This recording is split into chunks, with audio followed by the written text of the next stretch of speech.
안녕하십니까, 지초입니다. 오늘은 지난 시간에 이어서 38목을 집안수로 가진 사람의 성정을 알아보도록 합시다. 38목을 가진 사람은 폭력이 있고 인자하며 어진다고 해석을 합니다. 하지만 어느 궁에 있는가에 따라서 해석이 다르고 천반수가 무엇을 작하고 있는가에 따라서 해석을 달리하므로 이 점 유의하셔야 합니다. 만물 중에 직립하여 향천하는 속성을 지닌 물류로는 나무와 사람뿐이니 38목은 곧 선비에 비유하기도 합니다. 특히 38목은 십간 중에 존귀한 존재이므로 항상 적의 공격에 노출되는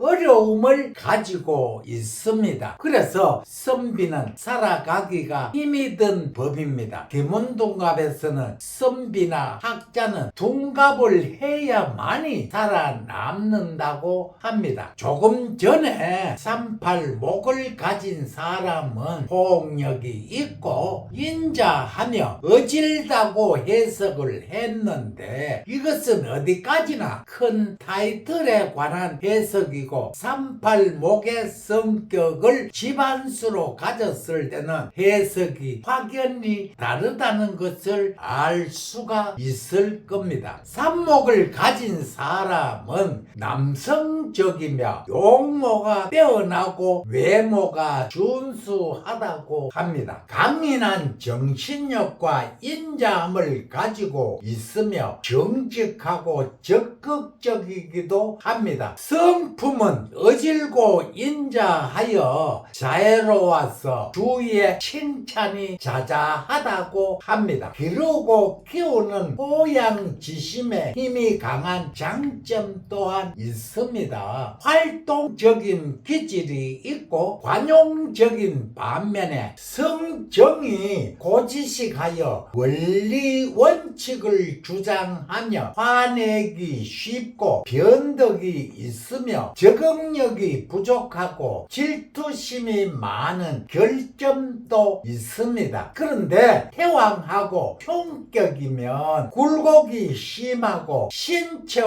손상수가 많다고 하며 모질고 독하다고 합니다. 우리가 언뜻 어떤 사람을 놓고 보았을 때 한두 가지 성격은 금방 알 수가 있지만 세월이 지나면서 전에 보지 못했던 성격까지 엿볼 수가 있는 겁니다. 이것은 두문동갑에서 구성의 성격도 나타나고 팔문의 성격도 나타나고 때로는 팔괴 팔장의 성격이 나타나게 되는 겁니다. 그래서 사람의 마음을 읽을 수가 없을 때가 많아서 열길 물속은 알 수가 있지만 한길 사람의 마음속을 알 수가 없다고 했는지도 모릅니다. 다음은 팔목을 가진 사람의 성정을 알아보도록 합시다. 팔목도 목은 목인데 삽목을 큰 나무에 비유하자면 팔목은 어린 새싹에 비유하기에 마음이 약하고 변화가 많고 주체성이 부족하다 하겠습니다. 소극적이고 수동적이라서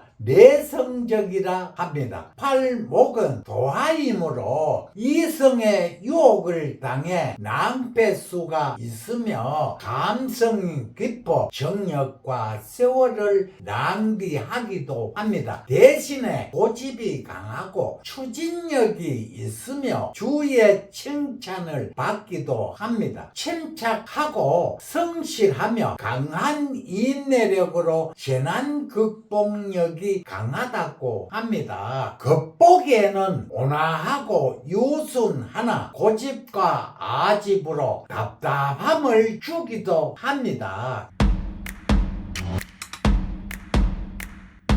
두서없이 여러가지 성격을 나열해 보았습니다. 책에서도 이렇게 나열해 놓았습니다. 이것을 요약하고 깔끔하게 정리해서 해단에 쓸 수 있게끔 지식을 갖추는 것은 바로 여러분의 몫입니다. 제가 유튜브를 시작한 지 2년에 가깝습니다. 준비하는 과정에서 어떻게 하면 쉽게 접근할 수가 있고 빠른 시일 내에 경지에 이룰 수 있을까 하는 생각을 무척 많이 합니다. 하지만 아쉬운 점을 찾을 수가 있었습니다. 모두들 목구멍이 포도청이라 현업을 갖고 있는 점입니다. 현업이 우선이다 보니 현업에 매달리는 시간이 더 많다는 것이고 그 나머지 시간에 책을 펼치니 공부하는 시간이 적다 보니 공부를 제대로 할 수가 없다는 것입니다. 그러고 보니 가르쳐도 따라갈 수가 없으니 6개월을 넘기지 못하고 포기해 버리는 사람들이 많다는 것입니다. 이 점 참 아쉽습니다. 좋습니다. 저와 상의를 하십시오. 꼭 저에게 배우라고는 하지 않겠습니다. 공부하는 시간이 적은 사람은 적은 대로, 공부할 수 있는 시간이 많은 사람은 많은 대로 공부하는 방법을 가르쳐 드리겠습니다. 전화를 주셔도 좋고 직접 찾아주셔도 좋습니다. 제가 이 학문에 뛰어들 때는 변변한 책도 이야기를 나눌 이웃도 드물었고 동영상 같은 자료는 아예 찾아볼 수가 없었습니다. 그만큼 공부하는 게 열악했다거나 할까요? 주저하지 마십시오. 저와 상의하십시오.